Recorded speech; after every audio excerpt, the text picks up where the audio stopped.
Lewis. Thank you, Madam Chair. And Deputy Prime Minister, so you've said you do what you say. So can you tell us then, since the July elections, you've been in post now 12 months, how many planning permissions have been granted in the last 12 months for social homes, and how many of those social homes have started construction on site since you've been Deputy Prime Minister? Well, I can't give you the granular detail of every single planning application, but what I can tell you is that we're monitoring what happens. I've done a number of call-ins. My department set up a specialist group that will help New Homes Accelerator. We are supporting councils with their negotiations on 106 notices to get more social and affordable homes as part of development. So we are looking at where the problems are with getting these houses and mixed tenure off the ground and are really pushing them. So we've already unlocked thousands of homes that the previous government wasn't able to deliver. But I can't give you the granite detail of every single planning application that we've had over 12 months. You just said you were tracking it. So if you're tracking it, surely you should be able to say over the last 12 months we've granted planning permission for 10,000 houses and 4,000 have started on site. So you can't be tracking it if you haven't got those figures. Is it worth me coming in here just to say, obviously we track overall planning permissions, but those are all granted at local level, so we can definitely look at kind of whether we can specify exactly how those break down between types of housing. That's something you could probably write to us as a committee. Yeah, but I think it's probably worth saying, you know, even in a situation where considering all of the different reforms that we've put into place, we wouldn't necessarily expect to see those filtering through in those numbers quite yet. And I think that goes back to what the Chair said at the beginning about housing starts and the fact that housing starts are still lagging behind where we would want them to be. But that is because there is a considerable lead time between the time of making these policy changes and actually seeing both planning permissions and housing starts following through. Planning permissions are up 6%. That is something that we've already seen between January and March of 2025. Planning applications are up 6% from the same quarter last year. So that is sort of like the first indication of dealing with what was an inheritance of housing and applications going off a cliff, basically, under the previous government, of some of the reforms we've introduced.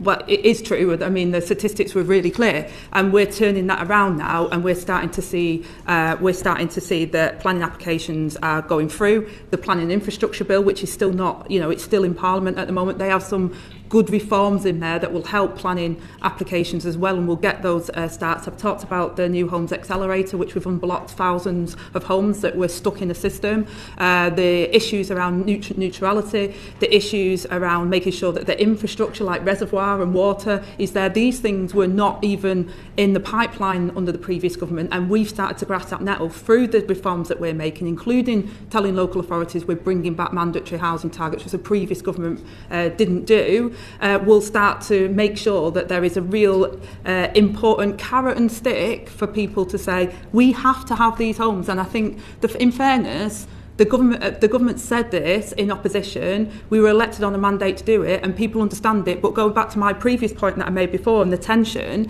is that they gave me a mandate to build the houses, but they said quite categorically that they wanted input, and that's why mandatory housing targets are important, because then they have to consult on that with local people, but they want the infrastructure within that as well, and I think that's the big challenge, and that's what we're delivering. In the planning and infrastructure bill makes infrastructure first, makes the roads come first, makes the doctors' surgeries come first, makes the schools come first, because I couldn't find it. So can you tell us, the Secretary of State, then, what in the planning and infrastructure bill makes infrastructure on development come first? Well, first of all, the stuff, it's not the planning infrastructure. The infrastructure in the planning infrastructure bill is things like the nature recovery and dealing with things like nutrient neutrality and around streamlined planning. So planning applications, they can focus on the more contentious areas where you do need to then thrash out, as part of the planning process, the critical infrastructure that is needed. The role that we're playing across government through national infrastructure as well, and working with other departments, is about if there is a school or a hospital or roads, we're already investing in transport, significant amount of investment in transport that the previous government didn't do, and that is around making sure that if we're planning new towns, for example, or we're doing significant amounts of housing in an area, that infrastructure comes as part of that programme. Now that takes time to do. I'm not going to have been able to do that in 12 months, you can appreciate that, but we're already doing that work, and we're already holding developers to account, which again the previous government didn't have a way of doing that, which at the moment people were frustrated that developers would come back after agreeing promising a programme of infrastructure and then saying, well, we can't deliver that. And we're already now holding them to account to say, you've promised that as part of the development, we're going to make sure that happens, and we're supporting local authorities in making sure they do that. Because that's the buy-in that you'll get from the public with this. They know we need the houses, but they say we want to have a say in where they are, and we want to make sure the infrastructure is there as part of that. And I am absolutely clear on that mandate being caveated on those two conditions.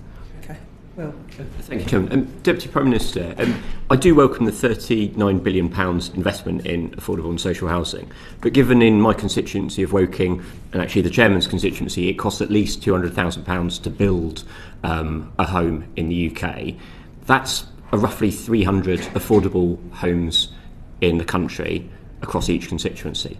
That's clearly not enough to meet the demand. Why has the government gone for the £39 billion figure? Is it what you genuinely think you can afford rather than what we as a country need? Well, the country will need way more than what we can give them in terms of housing, but there again, being able to have the construction, to have the facilities to enable to get us to that place is a fine balance. One of the things that has been said to me, relax 106 notices and people can build, and it's, well, no, we need to build communities, so you've got to have the infrastructure in place. That takes time, so that's a figure and the amount we've got, which I believe will be able to create not just houses, but homes and communities, which are incredibly important as part of that. And also, like I said before, challenging the private rental sector as well with the measures we're taking in the Renters' Rights Bill to protect those renters at the moment, which I don't feel the protection has been there for them, which has left them feeling even more vulnerable. So I think that this will make a huge impact.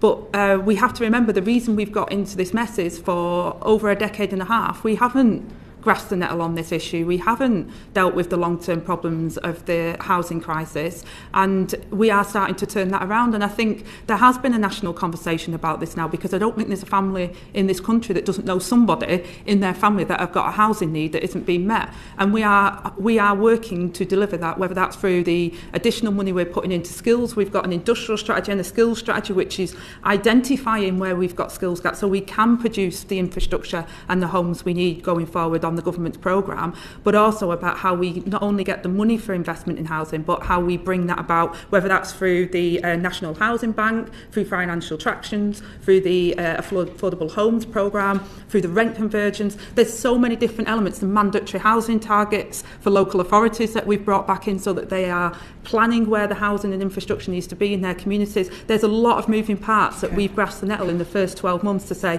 we're going to do it. And I think if you speak to people in the sector, whether that's from homelessness all the way through to developers, they will say they will welcome the changes that we're making. Even local authorities who are concerned about their mandatory targets have recognised that we need to do something because we haven't for the last decade. Developers, they will say they will welcome the changes that we're making. Even local authorities who are concerned about their mandatory targets have recognised that we need to do something because we haven't for the last decade.